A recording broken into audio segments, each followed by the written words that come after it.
But I've chosen this book because not only have I read it, I've implemented it, I have in some ways forced my family to read it and hopefully seen them change for the better. And it's been immensely useful in the work I do as a coach, as a facilitator, as somebody who does organizational transformation. How Carol came to write this book. She was obsessed with this thing called success and failure, which a lot of us are also obsessed about.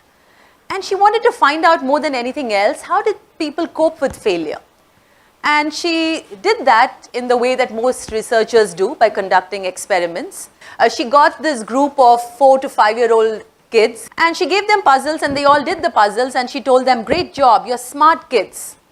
And then she gave them an option. She asked the children, do you want another puzzle which is at the same level as the earlier puzzle, or do you want a puzzle that is more tough, that is more difficult?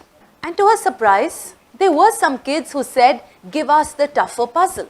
A lot of them said, no, we want the same puzzle. Some kids said, give us the harder puzzle.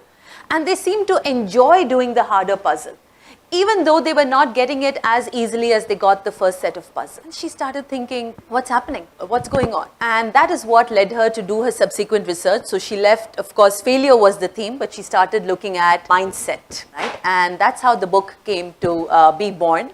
And the reason why it connected to me is the work I do involves mindsets, right? So as a coach, I work with people to see whether they can change their mindset.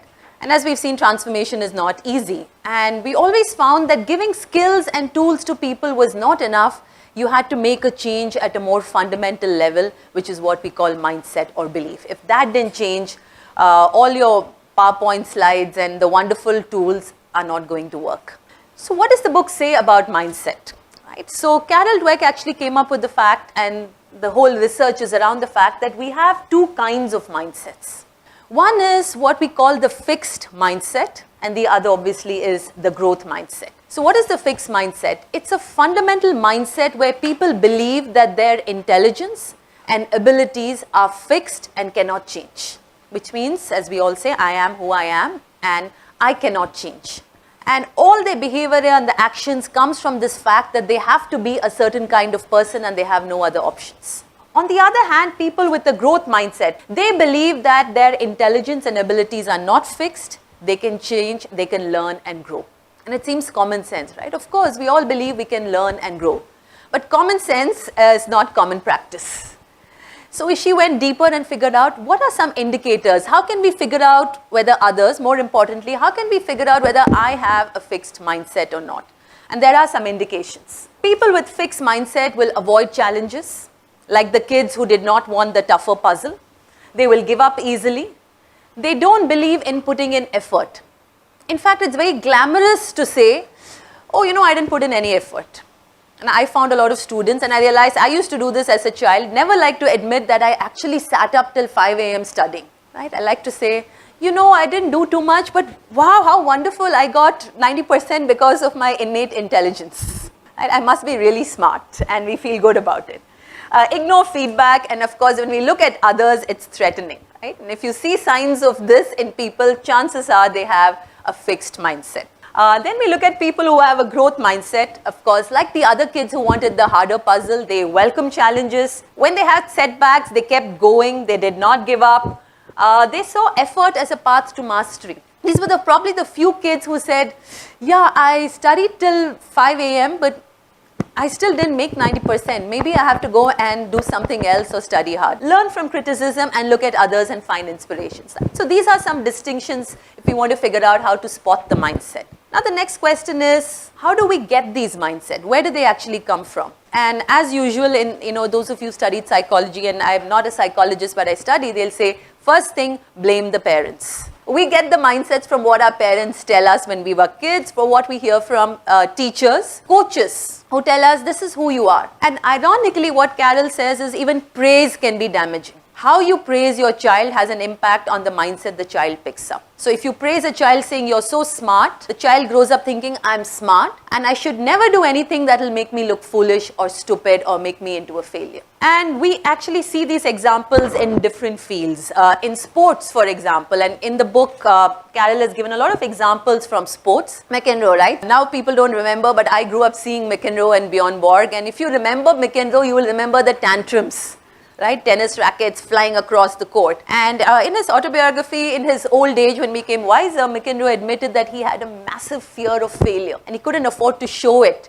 And it came across as tantrums. There was always this constant pressure that he would fail and he would not be the great natural talent that he was expected to be. On the other hand, you have Michael Jordan, right? What I didn't know and what I came to know from this book, that Michael Jordan was rejected by his school basketball team.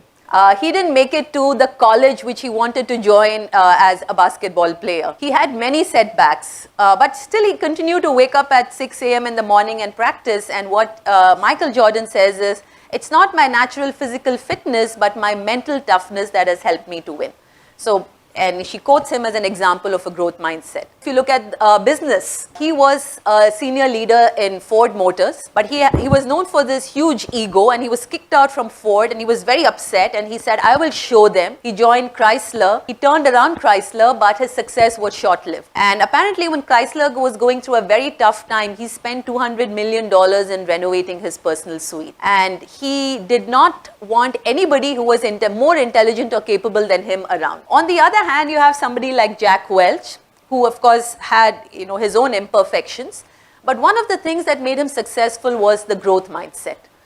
He surrounded himself with people who were smarter than him, and what he says in his autobiography is, I can't use the word I. Everything I have accomplished is because of the team.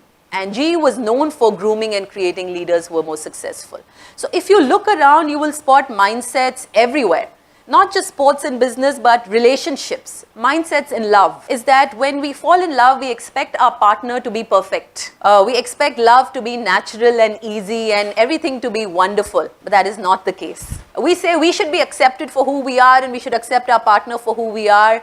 But that doesn't create growth in the relationship. The actual relationships that work are where partners give each other feedback and push each other to grow, not the ones who keep saying, oh, you're so wonderful, oh, you're so nice. Though that's also required. But that's how mindsets show up across different areas, across different fields. So now we know this, we know where it comes from. The question I had, and many of you might have, is, so what can I do about it? How can I change my mindset? And the first test is become aware. But now we know that there are two kinds of mindsets. It's easy to spot them in others. Most importantly, it's easy to spot them in ourselves, right? And then get feedback. And I also want to conclude by sharing with you two examples of how I applied this in my life. So as I read the book, I realized that there are many occasions where I do display a fixed mindset. I'm a facilitator. I do workshops like this. I stand in front of a group of people.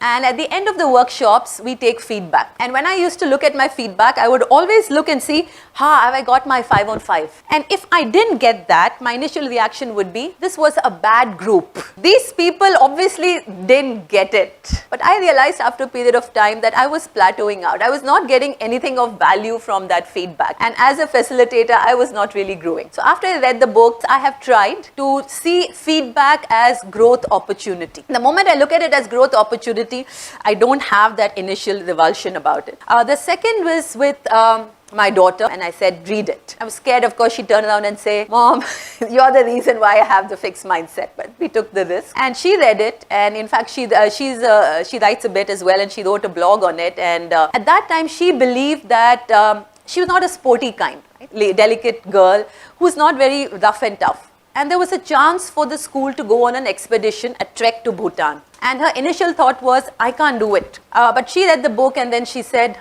and we had a talk and she said, why am I not going for this? What do I believe? And I told her, you have a fixed mindset. And she said, I know, maybe I will go for this. I should try new things. So she did go for the trek to Bhutan. She enjoyed it. And she came back saying that was one of the best experiences I have ever had. So even now when we talk, I say, is that fixed mindset? Is that why you're doing this?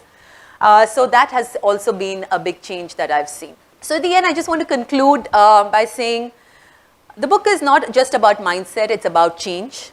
And that's what Carol Dweck wants to drive. And as a person who works in the area of human potential, I believe everybody has a lot of potential. We all do.